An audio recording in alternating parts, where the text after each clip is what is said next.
कैसे number of electrons में इतने कम होंगे?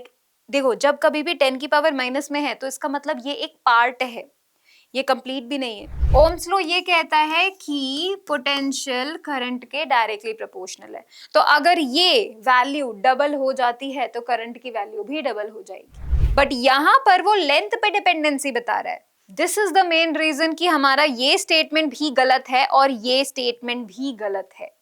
ठीक है, तो हमारे लिए दोनों ही चीजें गलत हो रही हैं। इलेक्ट्रिसिटी से सबको डर लगता है, मुझे भी लगता था पहले, right, when I was at your age. लेकिन अब जब हम इसे बहुत अच्छे से प्रैक्टिस कर सकते हैं, हम लोग के पास अभी चांस भी है एंड हम लोग को ये भी पता है क्या इंपॉर्टेंट है क्या नहीं, क्या फॉर्मुलेज हैं क्या नहीं, कौन से क्वेश्चंस पहले आ चुके हैं कौन से नहीं, we can actually go to those question, practice them and हमें थोड़ा सा इंसाइट मिल जाएगा कि हम को कैसे क्वेश्चंस मिल सकते हैं इन आर बोर्ड एग्जाम। यही चीज को फॉलो करते हुए हम लोग क्या कर रहे हैं, क्वेश्चंस प्रैक्टिस कर रहे हैं इन दिस सेशन। ठीक है, तो आपको क्या करना है, मेरे साथ साथ सारे क्वेश्चंस करते चलने हैं और देखना है कि क्या आपको ये पूरा चैप्टर आता है या फिर थोड़ा बहुत हमें और इसे बिल्ड अप करने की जरूरत है। ठीक है, तो let's get started with it. Let me introduce my self, my name is Cherry Yadav and we are going to do electricity chapter in this session today. And यहाँ पर हम लोग सिलेबस देखते हैं। सिलेबस देखना क्यों जरूरी है, इसका इंपॉर्टेंस मैं आपको पहले भी बता चुकी हूँ। सिलेबस से हमें पता चलता है उसी चैप्टर की मोस्ट इंपॉर्टेंट चीजें, है ना। देखिए, electric current, potential difference and यहाँ पे जो बोला गया है सिलेबस के अंदर, दोबारा इलेक्ट्रिक करंट लिख दिया है। सो ये दोनों चीजें इंपॉर्टेंट है। तो अब हम लोग क्या क्या देख रहे हैं, तुम्हें हर एक जो क्वांटिटी है उसका क्या क्या पता होना चाहिए।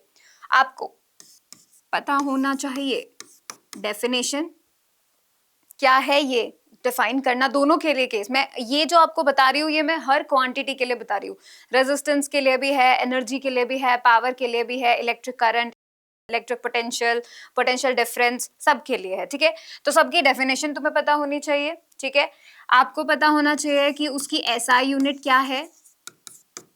ठीक है, आपको पता होना चाहिए कि अगर हम करंट और पोटेंशियल डिफरेंस का केस है तो कौन सा डिवाइस है जो इन्हें मेजर करेगा। ठीक है, इन्हें किस लेटर से डिनोट किया जा रहा है, और आपको पता होना चाहिए इसका फॉर्मूला। ठीक है, अगर आपको ये चीजें पता है तो 2 मार्क और 3 मार्क के क्वेश्चन आप इजीली कर लोगे, है ना। तो हमारे पास से ज्यादा फोकस बचेगा 4 और 5 मार्क्स के क्वेश्चंस के लिए। ठीक है, अब हम आगे देखते हैं ये दोनों का डेफिनेशन, दोनों का फॉर्मूला किससे बताते हैं, एसआई यूनिट क्या है, कौन से डिवाइस से मेजर करते हैं, कंप्लीट पता होना चाहिए। ओम्स लॉ जब हम लिखते हैं और ओम्स लॉ को हम डिराइव करते हैं उससे हमें मिलेगा रेजिस्टेंस, करेक्ट। तो ये है रेजिस्टेंस। फिर उसके बाद हमारे पास आता है रेजिस्टिविटी, अगेन ये कौन सा एक प्रोपोर्शनैलिटी कांस्टेंट आ जाता है। ठीक है, फ्रॉम दिस रेजिस्टेंस ओनली। फिर आते हैं वो फैक्टर्स जो कि रेजिस्टेंस को अफेक्ट कर सकते हैं। ठीक है, उसके बाद आता है हमारा रेजिस्टर्स के कॉम्बिनेशन, सीरीज और पैरेलल दोनों होते हैं। अब तुम्हें पता होना चाहिए कि सीरीज में क्या क्या होता है, जैसे सीरीज में करंट सभी रेजिस्टर्स में सेम होगा। ठीक है, पैरेलल कॉम्बिनेशन में सभी जितने भी रेजिस्टर्स होते हैं उन सब में potential difference across 2 point same होगा। ठीक है, ये चीजें तुम्हें पता होनी चाहिए, है ना। ये आपको पता होना चाहिए था फीचर्स, कैसे कैसे इसके कैरेक्टरिस्टिक्स आपको मिल सकते हैं इन दैट कॉम्बिनेशन, और उनकी एप्लीकेशन। जैसे हमारे घर में पैरेलल कॉम्बिनेशन यूज होता है, ठीक है, सीरीज नहीं होता है, तो उसका क्या रीजन है पता होना चाहिए। फिर आता है हमारे पास हीटिंग इफेक्ट, इसमें जूल्स लॉ ऑफ हीटिंग, उसका पूरा स्टेटमेंट आपको पता होना चाहिए। उसके अंदर आपको पता होना चाहिए कि उसका क्या फॉर्मूला है और कौन से फैक्टर्स पे डिपेंड करता है दैट हीट एनर्जी। ठीक है, यहाँ पर उसकी एप्लीकेशंस भी बहुत जरूरी है, जैसे फ्यूज हो गया है, बल्ब हो गया है, कैसे यूज हो रहा है, कितना एनर्जी यूज हो रहा है, एवरीथिंग। उसके बाद आता है लास्ट हमारा इलेक्ट्रिक पावर। इलेक्ट्रिक पावर का अगेन डेफिनेशन पता होना चाहिए, फॉर्मूला पता होना चाहिए, एसआई यूनिट पता होना चाहिए, एंड उसके बाद आपको पता होना चाहिए पीवीआईएनआर। पीवीआईएनआर में क्या रिलेशन है, कब हम यूज कर सकते हैं और क्या अलग अलग तरीके के रिलेशन है, ये आपको पता होने चाहिए। बेसिकली ऑल फॉर्मूलाज, है ना। ये सब पता होने के बाद अगर तुम एक बार बैठ के इन सबको लिखो कि क्या ये चीज मुझे आती है, क्या मैं बोल पा रहा हूँ, क्या मैं लिख पा रहा हूँ, डू आई रिमेम्बर दोज, उसके बाद तुम्हें जब पता चल जाएगा कि इन सब के फॉर्मूलाज तो मुझे पता है, अब बारी आती है किस चीज की, प्रैक्टिस की। करेक्ट। आप लोग इस चीज में एक्सपेक्ट कर सकते हो कि 1 to 2 मार्क्स आपको कंसेप्चुअली मिलेगा। कंसेप्चुअली मतलब कि डेफिनेशन पूछा जाएगा या फिर कोई ऐसा यूनिट पूछ लिया जाएगा। न्यूमेरिकल्स जो होते हैं वो आपको बाकी के मार्क्स के मिल सकते हैं। तो हम वेटेज देख लेते हैं चैप्टर का। 2023 में 3 क्वेश्चन आए थे 1 मार्क के और 1 क्वेश्चन आया था 5 मार्क्स का। ठीक है, तो हमारे पास टोटल यहाँ पे 8 मार्क्स का आ रहा है। That is a good weightage, है ना। 2024 में देखो 1 क्वेश्चन आया है 2 मार्क्स का और 1 क्वेश्चन आया है 5 मार्क्स का, 7 गुड वेटेज। 2025 में देखेंगे 1 क्वेश्चन आया है 2 मार्क्स का, 2 क्वेश्चन आए हैं 3 मार्क्स के और 1 क्वेश्चन आए हैं 4 मार्क्स के। ठीक है, तो अगर तुम यहाँ पे देखोगे तो there will be 2, 6 and 4, 12 good marks, है ना। तो तुम एक्सपेक्ट कर सकते हो कि इलेक्ट्रिसिटी चैप्टर का अच्छा खासा वेटेज आता है ना। एंड ज्यादा प्रोबेबिलिटी किसकी आती है? 5 मार्क्स की। मतलब तुम ये मान सकते हो कि 4 और 5 मार्क का जो हाई वेटेज क्वेश्चन है वो इसमें से जरूर आ सकता है। ठीक है, अब अगर तुम एक्सपेक्ट कर रहे हो 4 to 5 मार्क्स का तो पक्का से सोच के जाओ कि भाई न्यूमेरिकल ही होगा। So what we have to do is we just need to make sure कि हम इसके न्यूमेरिकल्स प्रैक्टिस करें और ये कोशिश करें कि 4 और 5 मार्क्स के क्वेश्चंस हमसे हो पाए। वो कैसे होंगे? प्रैक्टिस के थ्रू होंगे। ठीक है, तो इसी केस में हम लोग आगे बढ़ते हैं और क्वेश्चंस देखने की कोशिश करते हैं। यहाँ पे हम क्वेश्चंस करेंगे कौन कौन से टॉपिक के, लाइक एवरीथिंग जो भी हम लोगों ने टॉपिक्स देखे हैं एंटायरली। ठीक है, साथ ही साथ तुम क्या कर सकते हो to practice more such questions, tap and test में क्लिक कर सकते हो एंड देन तुम्हें बहुत सारे क्वेश्चंस एक साथ मिल जाएंगे। You can go through those questions. नहीं अगर कोई आता है तो कमेंट में जाके you can always ask and will answer. ठीक है, तो क्वेश्चन प्रैक्टिस कर सकते हैं यहाँ पे। साथ ही साथ तुम खुद से चेक भी कर सकते हो कि क्या मैंने सही किया है या नहीं, क्योंकि ऑब्वियस सी बात है जब आप क्वेश्चन प्रैक्टिस कर रहे होते हो तो आप सिली मिस्टेक भी कर लेते हो। आपको ऐसा इल्यूजन लगता है कि हाँ मैं कर लूंगा, बट समटाइम्स सिली मिस्टेक हो जाती है, आपसे क्वेश्चन गलत हो जाता है और आपको पता भी नहीं चलता। तो you have to always make sure कि जो मैंने किया है क्या मैंने सही किया है, और अगर मेरे से कुछ गलती हुई है तो क्या गलती हुई है, ताकि हम वो गलती आगे एग्जाम में रिपीट ना करें। ठीक है, मॉक टेस्ट इसी के लिए होते हैं क्या कि तुम्हें थोड़ा आइडिया लगे, वो गलतियां जो तुम अभी कर रहे हो पहले से पता चल जाए ताकि तुम फाइनल एग्जाम में ना करो, है ना। That is why we are practicing over here. शुरू करते हैं। पहला क्वेश्चन आपके सामने है एंड देखते हैं कि इसके लिए हम क्या फॉर्मूला यूज कर सकते हैं। ठीक है, TV set picture tube shoots out a beam of electron. तो ये क्या कर रहा है? इलेक्ट्रॉन्स के बीम को शूट आउट कर रहा है। करंट इस बीम की वजह से जो मिल रहा है वो है 10 milli ampere. Total number of electrons जो कि टीवी को स्ट्राइक कर रहे हैं हर सेकेंड वो कितने हैं? अब यहाँ पे दो फॉर्मूलाज को कंबाइन कर दिया गया है एक ही क्वेश्चन के अंदर। ठीक है, देखते हैं। लेकिन सबसे पहले मैं तुम्हें बताना चाहूंगी यूनिट्स के बारे में। यहाँ पे तुम देखोगे कि करंट क्या दिया है? 10 मिली एम्पियर दिया है। मिली एम्पियर, यहाँ पे ये जो मिली लग गया है अब यूनिट चेंज हो गई है, राइट। तो आपको जनरली दो यूनिट्स मिल सकती हैं करंट को लेकर। कौन कौन से मिल सकती है? एक तो आपको मिल सकती है माइक्रो एम्पियर। ठीक है, इसका मतलब होता है 10⁻⁻6 एम्पियर। और ये जो मिली एम्पियर हमने यहाँ देखी है वो होता है 10⁻³ एम्पियर। ठीक है, ये दोनों तुम्हें पता होना चाहिए क्योंकि जनरली तुम्हें यही दोनों मिलेंगी। अब आगे आते हैं। हमको यहाँ पे करंट दिया हुआ है, करेक्ट।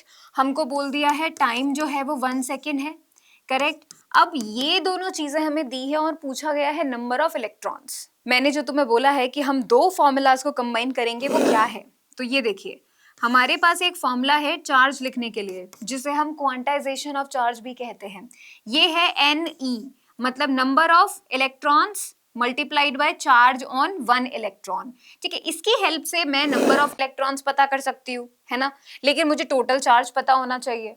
उसके लिए क्या करेंगे? करंट का फॉर्मूला यूज करेंगे, चार्ज बाय टाइम। तो इन दोनों को हम कंबाइन कर लेते हैं और n की वैल्यू पता कर लेते हैं। ठीक है, इन दोनों को कंबाइन करने पर हमें मिल जाएगा Ne, यानी कि ये चार्ज किसके बराबर है? Current into time. तो करंट इनटू टाइम हो गया। ठीक है, अब यहाँ पर हम n को अलग रखेंगे एंड यहाँ पे I/T/E कर देंगे। I का वैल्यू कितना है? 10 इंटू 10⁻³ मिली एम्पियर है तो हमें -3 लगाना होगा। यहाँ पे टाइम का वैल्यू 1 सेकेंड है और जो चार्ज होता है एक इलेक्ट्रॉन पे वो कितना होता है? ये सबको रिमेम्बर होना चाहिए। ठीक है, चार्ज कितना होता है 1 इलेक्ट्रॉन पे 1.6 इंटू 10 की पावर माइनस 19। तो हमारे पास ये आ जाता है। ठीक है, इसे जब आप कैलकुलेट करोगे तो फाइनली आपको 6.25 इंटू 10 की पावर 16 मिलने वाली है। ठीक है, तो इतने इलेक्ट्रॉन्स जो हैं वो आएंगे, वो हिट करेंगे, उन्हें शूट आउट कर इतने सारे इलेक्ट्रॉन्स। ठीक है, दैट्स गुड इजंट इट? 10 की पावर 16, यस करेक्ट, ओके। सो यहाँ पर हम लोग देख सकते हैं, अब तुम खुद से देखो, ये दोनों ऑप्शन तो पहले ही कैंसिल हो गए। क्यों? कैसे नंबर ऑफ इलेक्ट्रॉन्स में इतने कम होंगे? लाइक देखो, जब कभी भी 10 की पावर माइनस में है तो इसका मतलब ये एक पार्ट है, ये कंप्लीट भी नहीं है ना? तो हम लोग ये जानते हैं कभी भी इलेक्ट्रॉन्स के टुकड़े नहीं होंगे, है ना? तो इसका मतलब दिस इज नॉट करेक्ट। उन दोनों में से बिल्कुल हो सकता था correct, which we have already done. ठीक है, अगले क्वेश्चन की तरफ बढ़ते हैं, देखते हैं यहाँ पे क्या है।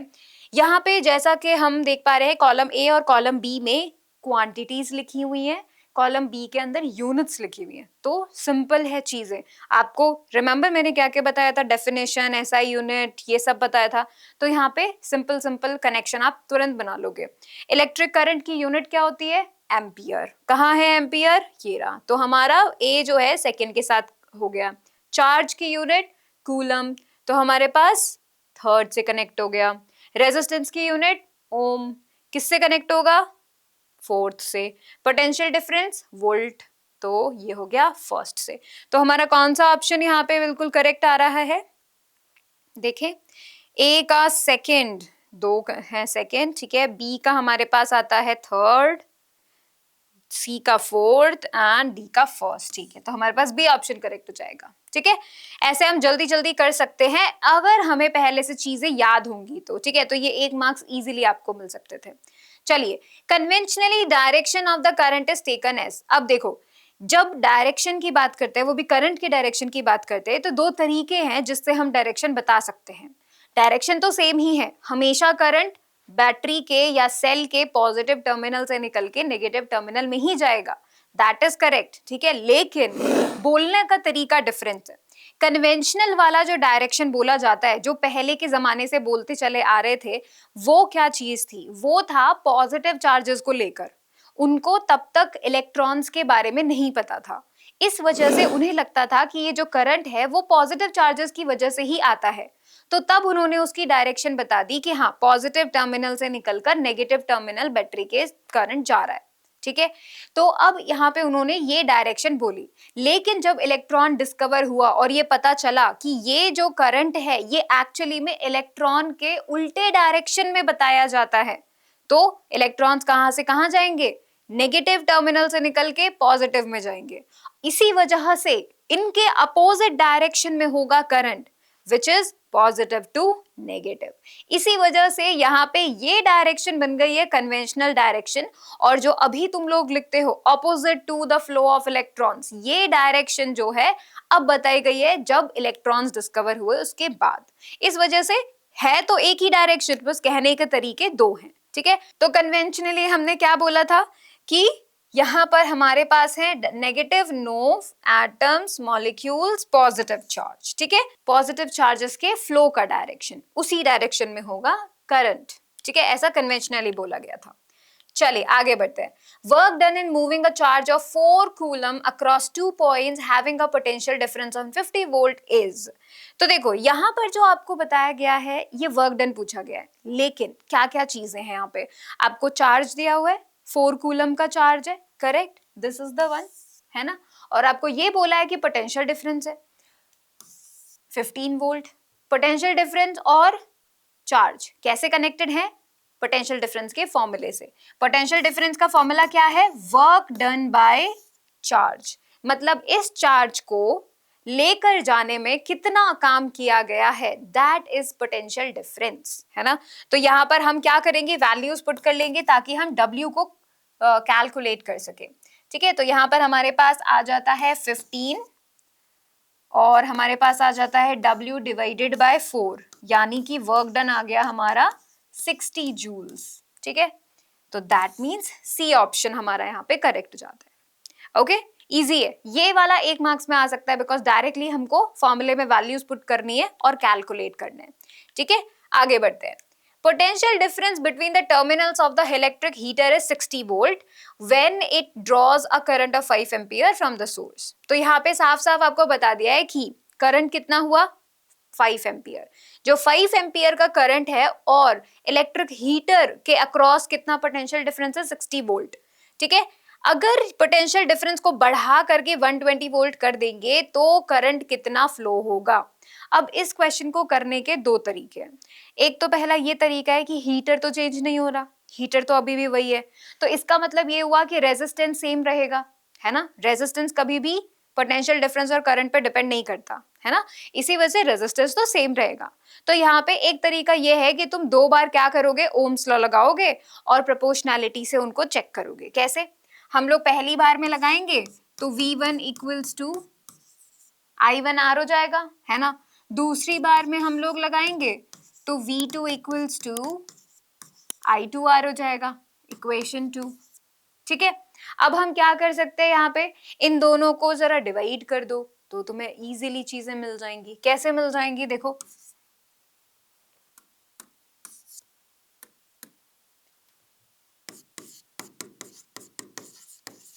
डिवाइड 1/2।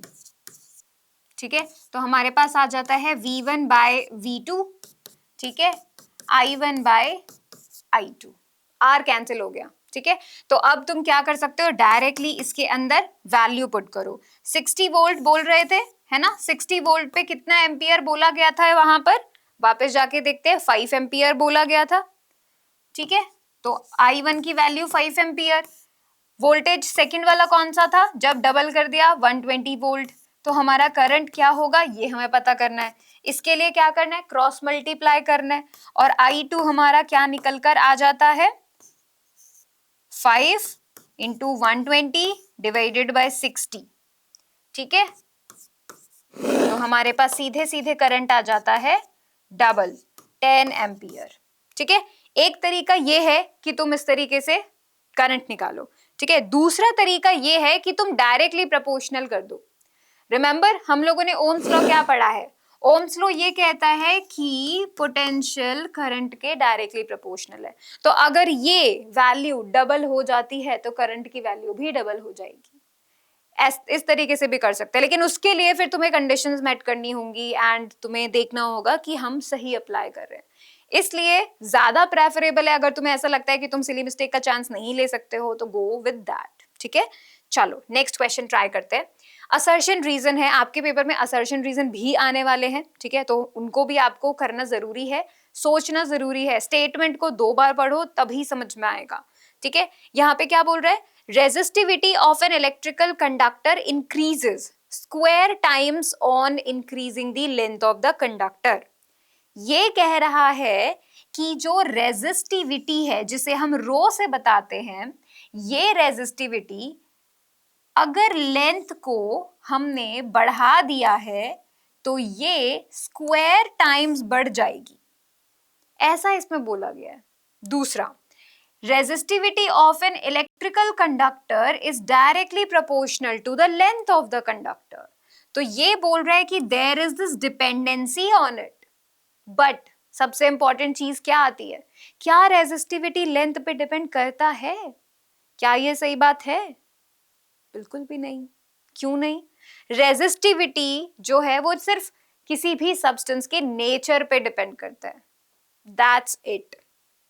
ओके, ज्यादा से ज्यादा टेम्परेचर, बट यहां पर वो लेंथ पे डिपेंडेंसी बता रहा है। This is the main reason कि हमारा ये स्टेटमेंट भी गलत है और ये स्टेटमेंट भी गलत है।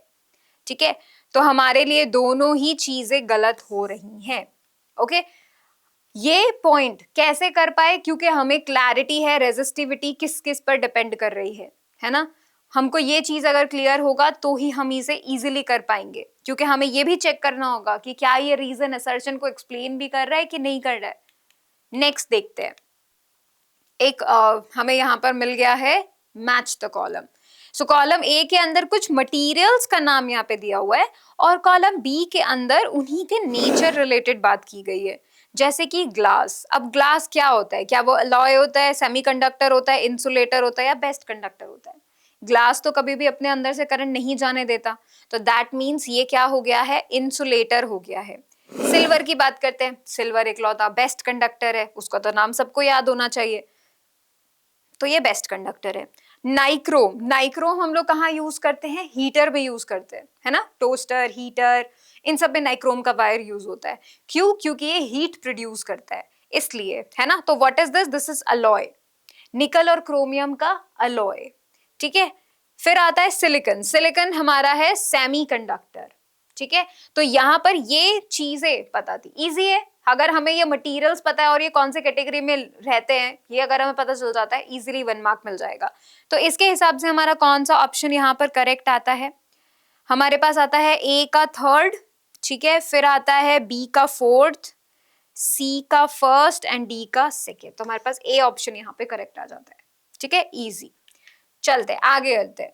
अभी इस तरीके के और क्वेश्चन तुम्हें चेक करने हैं कि क्या तुम्हें आ पा रहे हैं कि नहीं आ पा रहे हैं, तो go and check in the description, तुम्हें वहां मिलेगा टैप एंड टेस्ट, ट्राई करो क्वेश्चंस को एंड पता करो कि तुम कितने कर पा रहे हो, है ना, ताकि तुम्हें ये पता चले अंदाजा कि जो दिमाग में है क्या वो याद भी है, एग्जाम टाइम में याद आएगा कि नहीं, ठीक है।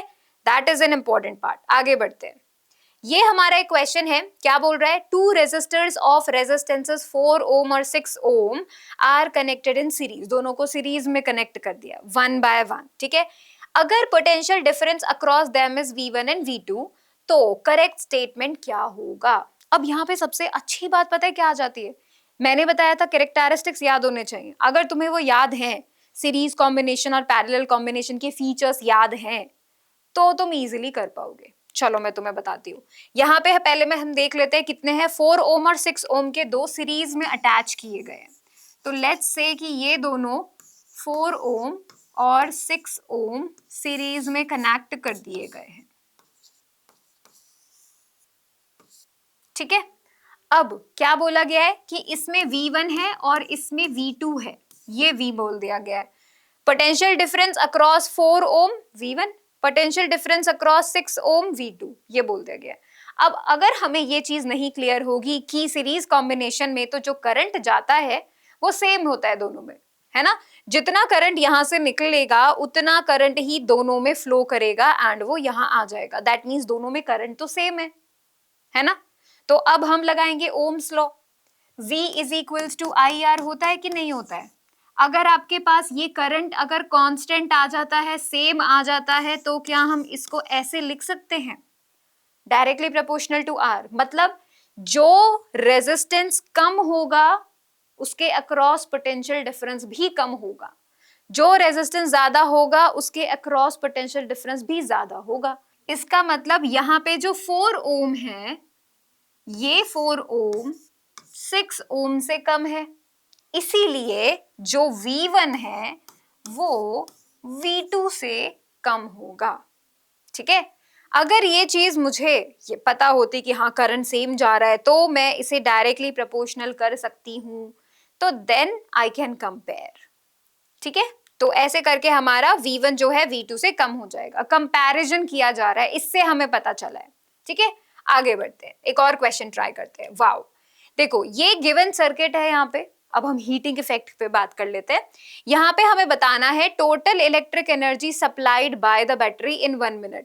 तो दो रेजिस्टेंसेस हैं यहाँ पे, 2 ओम 3 ओम, सीरीज में कनेक्ट कर दिया है, 6 वोल्ट की बैटरी लगा दी है, और यहाँ पे आपको ये पूछा है कि 1 मिनट के अंदर जो टोटल इलेक्ट्रिकल एनर्जी इस बैटरी ने प्रोवाइड की है वो कितनी है ना। Remember joules law of heating से हमें एनर्जी का क्या फॉर्मूला मिला था, और हम उस फॉर्मूले को क्यों यूज कर रहे हैं। दो फॉर्मूलेज हैं हमारे पास, एक है I स्क्वायर RT और दूसरा है V square T divided by R, ठीक है।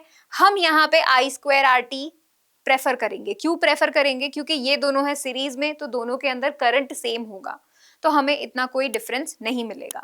साथ ही साथ हमको यहाँ पे करंट का वैल्यू कैलकुलेट भी करना पड़ेगा, तो वो हम देखते हैं, ठीक है। ट्राई करते हैं। जो हमारे पास एनर्जी होगी वो होगी I square R equivalent T, क्योंकि हमें टोटल एनर्जी निकालनी है तो हमने R इक्विवेलेंट निकाला है, ठीक है। जो करंट का वैल्यू है वो हम कैसे निकालेंगे, उसके लिए हम सबसे पहले आर इक्विवेलेंट निकालेंगे। ये है सीरीज, सीरीज में तो हम क्या करते हैं, दोनों को ऐड कर देते हैं, ठीक है। तो यहाँ पे हम देखेंगे 2 ओम प्लस 3 ओम, ठीक है। तो हमने क्या कर दिया है 2 ओम प्लस 3 ओम, यानी कि हमारे पास आ गया है 5 ओम। अब करंट की वैल्यू कैसे निकलेगी, ओम्स लॉ हम जानते हैं V is equals to I R E Q, ठीक है। तो हमारे पास जो करंट की वैल्यू आती है वो है V by R E Q.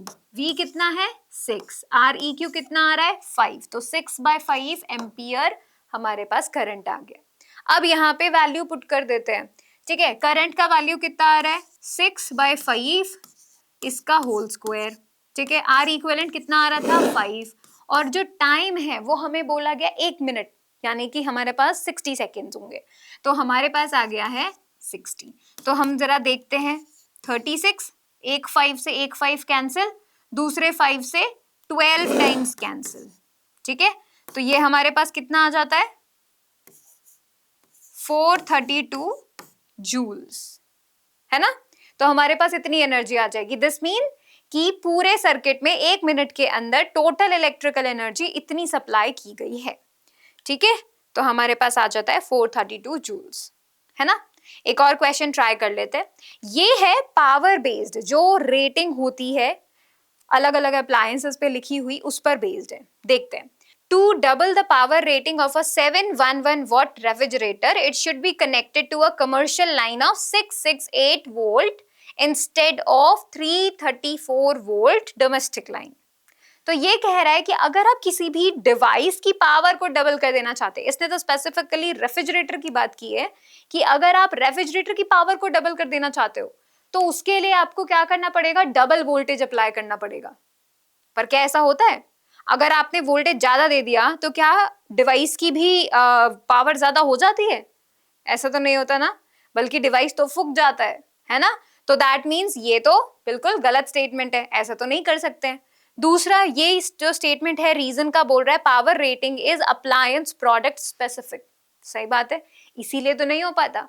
हम जब बोलते हैं कि हमारा टीवी चल रहा है और वोल्टेज ज्यादा आ गया तो हम क्या कहते हैं, टीवी फूक जाता है। होता है ना, वो क्यों फूक जाता है? क्योंकि टीवी का रेटिंग तो फिक्स है, स्पेसिफिक है। अगर आपने ज्यादा करंट दे दिया तो वो झेल ही नहीं पाएगा।